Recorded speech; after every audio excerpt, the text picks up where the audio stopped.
В днешното издание на Кариера ще направим обзор на по-важните събития, успехи и постижения през 2011 година, съпътствали Висшето училище по застраховане и финанси, единствено по рода си, което обучава по застраховане, финанси, социално осигуряване и мениджмънт. През март 2011 година водещият британски университет University of Sheffield в партньорство с Висшето училище по застраховане и финанси стартират първата по рода си програма за придобиване на световно призната английска диплома в България.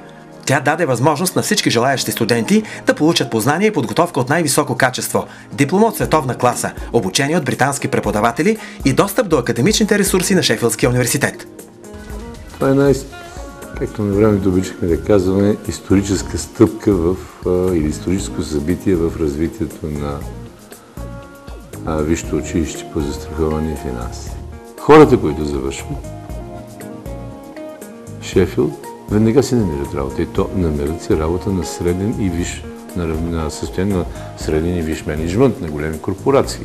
И ако отворите справката за алумни на Шефилд в България, ще видите, че най-големите корпорации в България, най-големите говоря, основна част от алумните на Шефилд работят в тези големи корпорации. Чувства се много, понеже вече тече една магистратура пред нас, но трябва да ви кажа, че аз съм възхитен от организацията, от учебното съдържание, от начина на преподаване. Нещо повече, студентите са възхитени.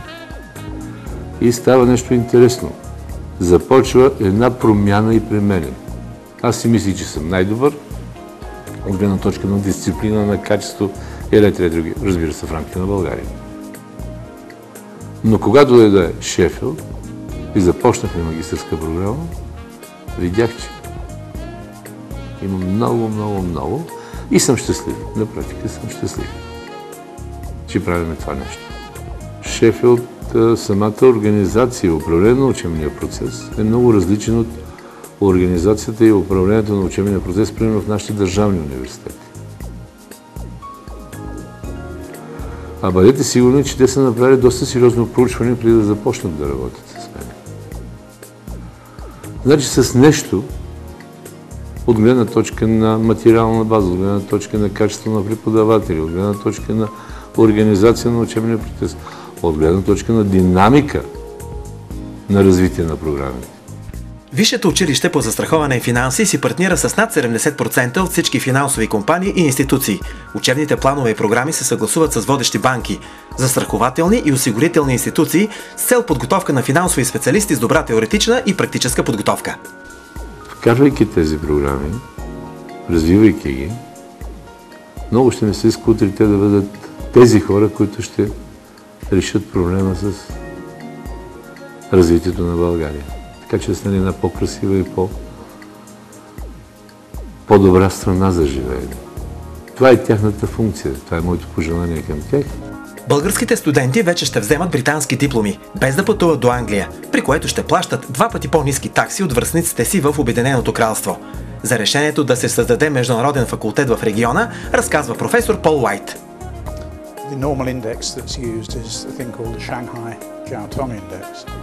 Според индекса на Шанхайския университет, университета в Шефилд е сред най-реномираните университети в света.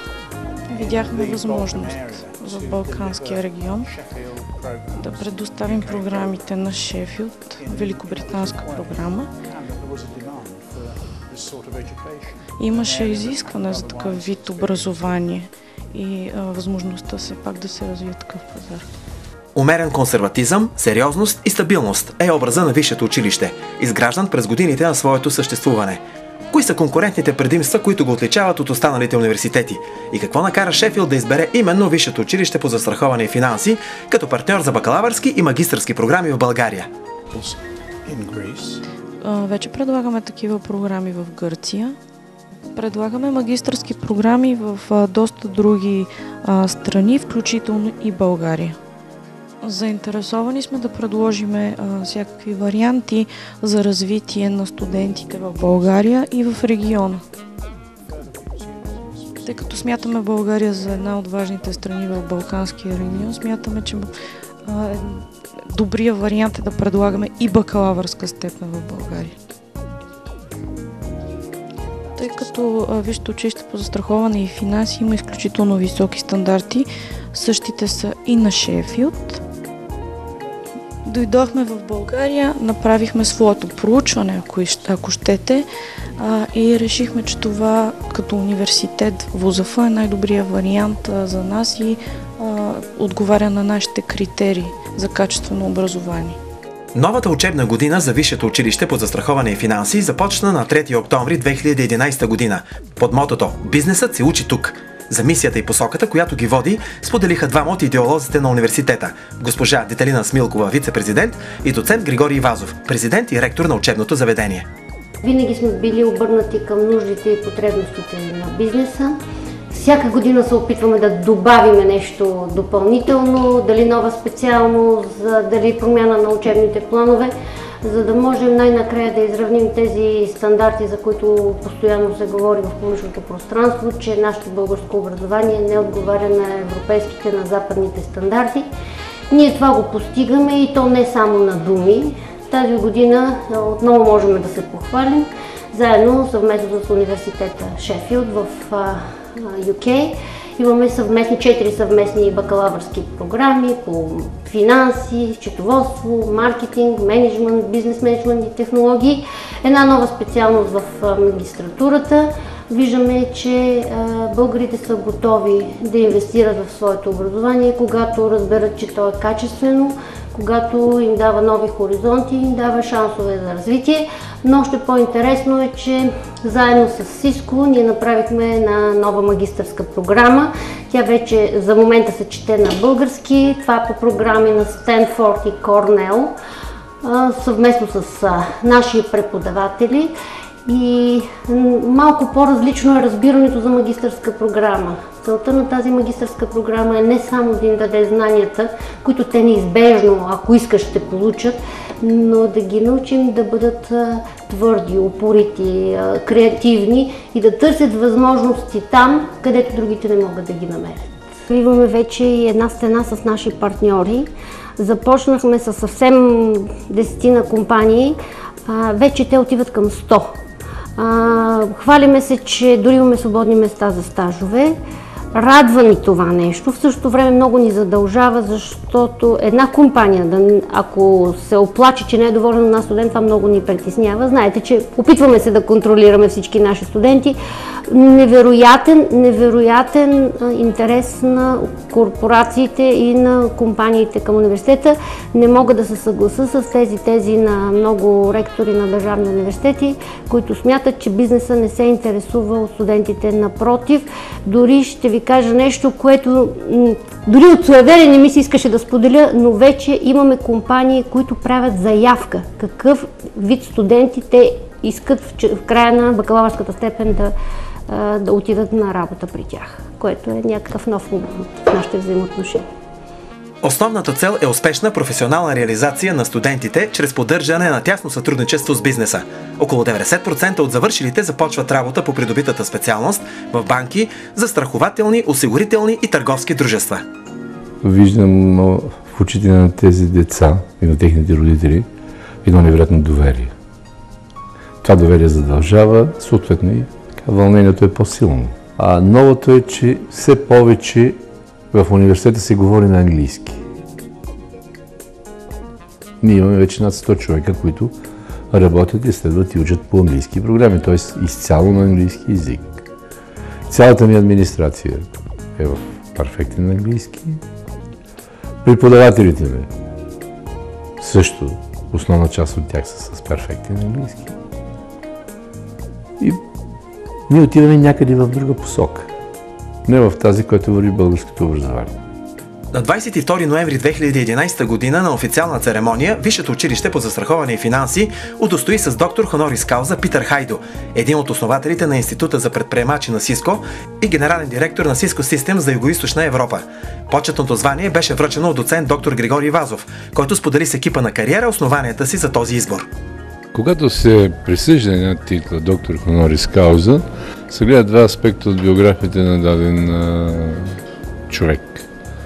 Първо, какво е направил за университета и второ, какво е направил в за цялото общество. Дали за обществото в отделна държава или за обществото в цял свят, за глобалното общество.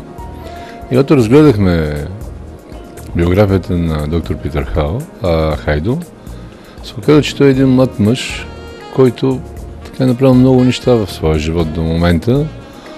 Основните неща аз ги прочетах по време на церемонията. Това бяха основанията, на които Академичният съвет взе това решение за присъждане на доктор хонорис кауза.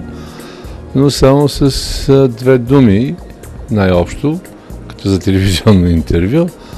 Първо, той много помогна за създаване на магистратурата между Института на СИСКО и Висшето училище по застраховане и финанси, което се нарича предприемачество и финанси.